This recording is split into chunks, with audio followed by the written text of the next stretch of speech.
Hi there guys, this is me mixing the Verve's unreleased track called Blue Pacific Ocean, and I'm going to have a go at mastering it. I'm just going to show you a few things that I'm doing on PreSonus Studio One. I've finally got the demo version, so I've got like all of the stock plugins, lots of really cool stuff that I've found that I could not get on the Prime edition of Studio One.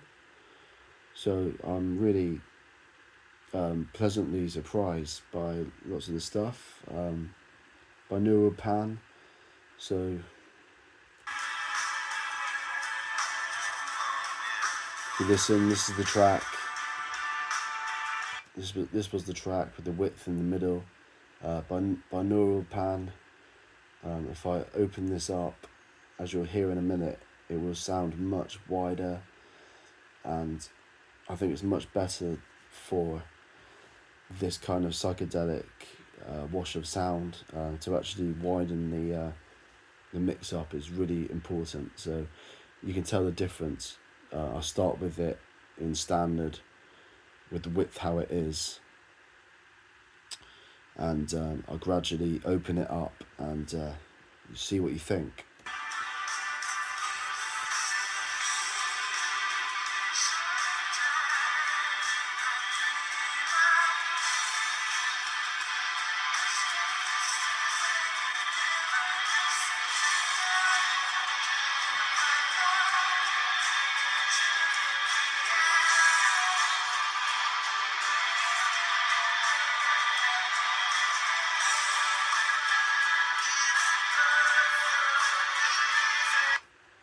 So as you can hear, I think that's a lot better.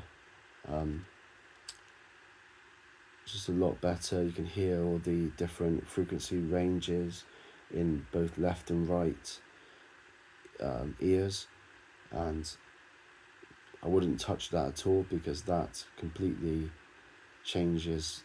Basically, if you go left with it, everything's in the left ear of the headphone, and if you go right with it, everything's in the right the right cup of the headphone. So you don't want to touch that because that completely changes the whole direction of the whole stereo mix. Makes it mono basically in left or right. So I did that. Also, obviously this is mastering, so you don't want to do too many changes from. Obviously the mix is where most of the magic is done, and this is just the final finishing touches. So EQ, limiting and compression are other things you want to do. I've got Fab Filter. This is a free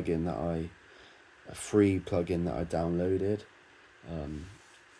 Obviously, like Computer Magazine and Sound on Sound are great at giving direction for what kind of plugins you want to download, and this is emulating some of it's emulating real hardware, some of it isn't, some of it can be original. I'm not quite sure if Fab Filter is actually emulating anything, but it's a very good EQ, and I've been to like Real World Studios, which is like one of the most famous studios in the world, and they basically use a free plugin just like this, which really surprised me. And Sound Toys Decapitator, which I think it might not be free, but it's still very cheap. They were using that. Yeah, and you'll be surprised about these world famous recording studios. You'll be surprised about how how many free plugins or very cheap plugins they actually use.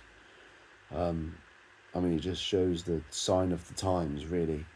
You think about Abbey Road, back in the 60s and 70s when they were doing the Beatles and Pink Floyd, they would have been using the most expensive hardware, like the URI 1176, and now you can just get hardware emulations like that.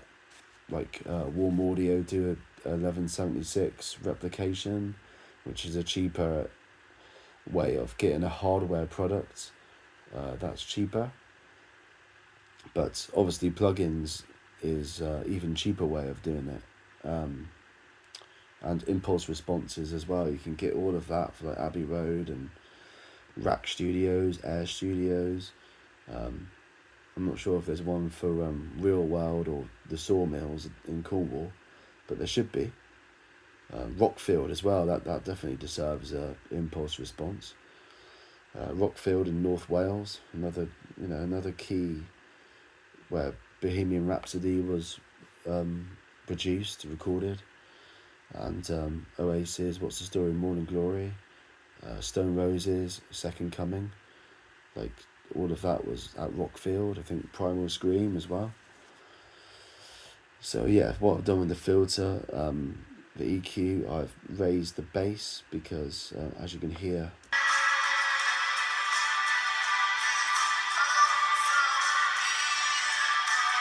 there was a real lack of bass, I thought, with the original mix as it came. So I turned this on.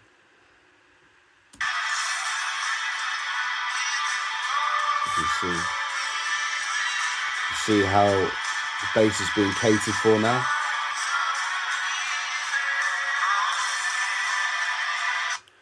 So that definitely helps. As you can see, the bass was being, it was not like being used to its full potential. It's being squashed a bit. So I've done a low boost basically, because I think the bass needed to come up, as that's kind of the anchor of the song. It's very important in shoegaze and that kind of wash of sound kind of music, that the bass can really drive through the middle, like be the anchor to the wide noise that's going on around it, because the guitars are like often so like ambient and like so wishy-washy. It's important that you've got a solid foundation, a solid anchor in the bass guitar. So therefore the bass, I've done a bass boost there to kind of counter the wishy-washy guitars and to really anchor it down to just make it stable and balanced.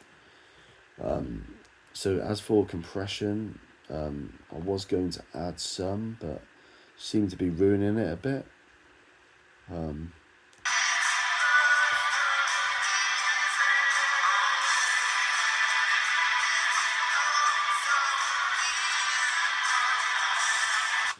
I think because the guitars are very wishy-washy, you want to really keep the attack to be a very slow attack, because if it's a fast attack, then you're going to get more of the transients, and it takes away that kind of the washy kind of sustained ambience. If you don't want a harsh attack on a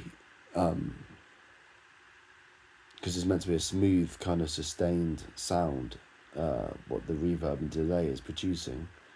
So I would keep the attack long, release long. I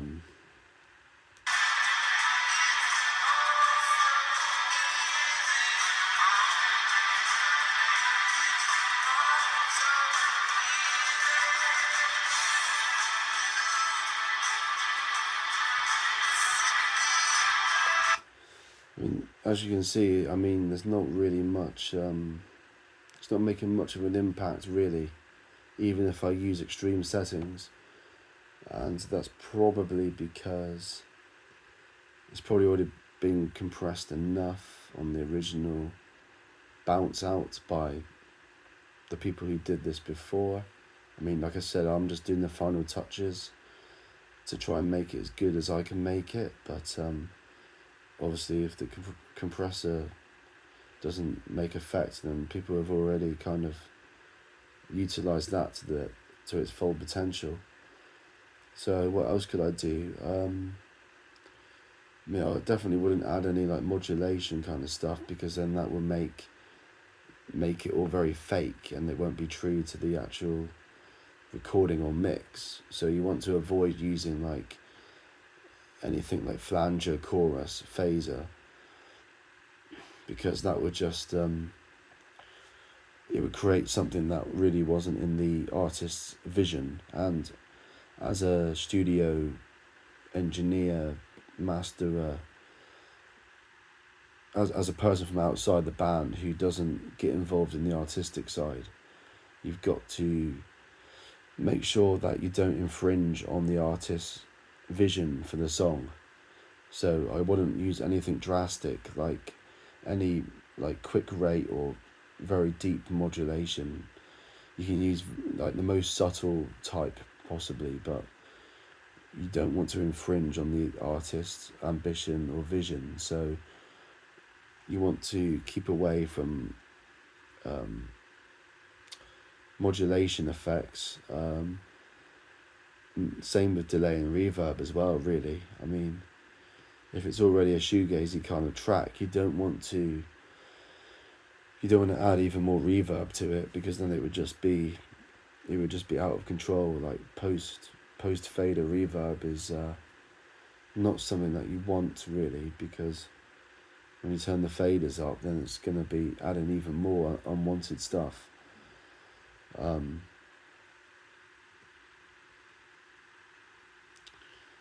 Yeah, I'm trying to think what else I could do. Don't know what splitter is. What's that?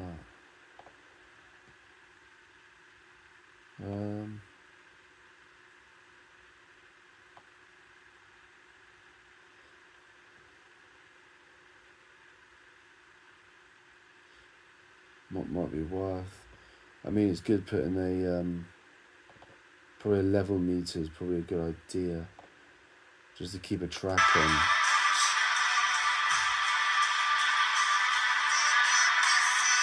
Just to keep a track on the levels, whilst just to monitor the levels as you're going on. So I could do with turning the volume down just a little bit there, because it's touching the red.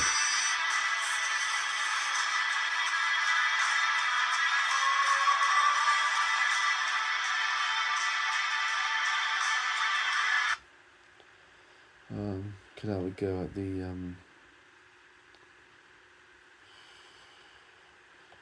mean, limiter as well. Obviously, that's worth messing around with. You can do brick wall limiting if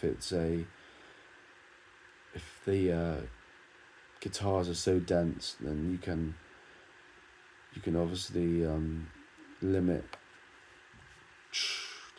it completely, stop it from clipping. If it's a real dense layered track. So maybe a bit more like EQ. I think I could probably add a bit more EQ just to try and get the guitars to be sounding as good as they can.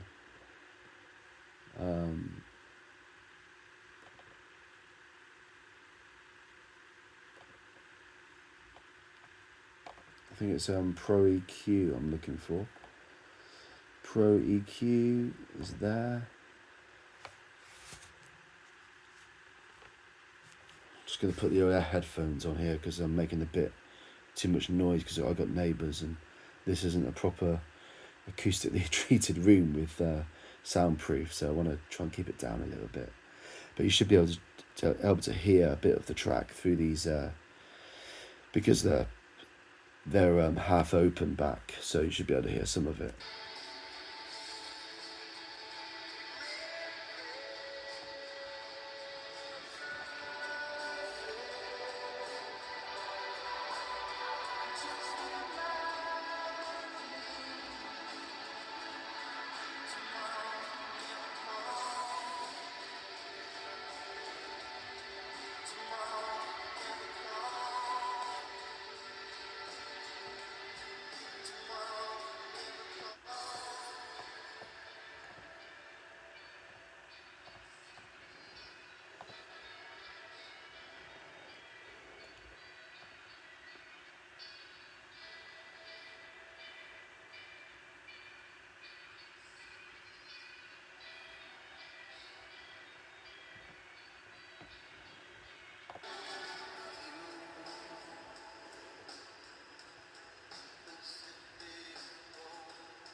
I think that's sounding better.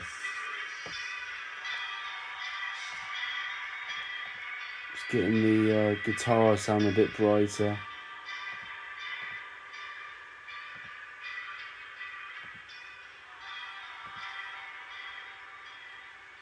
Adding a bit more sparkle to it.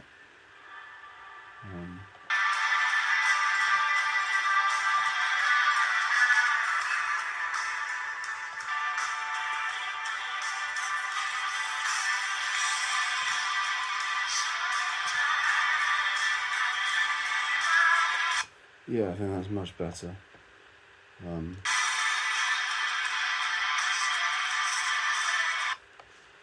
Minus 10 lufs, I mean, that's pretty much where we want to be.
Yeah, that's pretty much it. Look forward to uploading the results. Can't speak. Look forward to uploading the results, the final track, because it was never officially released by the Verve. I can publish it, I believe. So if not, then YouTube can feel free to take it down later. But I'm sure if I post it, it shouldn't harm anything. But yeah, look forward to showing you the final results, guys. So that's a bit of mastering from me, Sam Mortley. You've been listening to Sam Mortley, DBS Music Plymouth. See you again.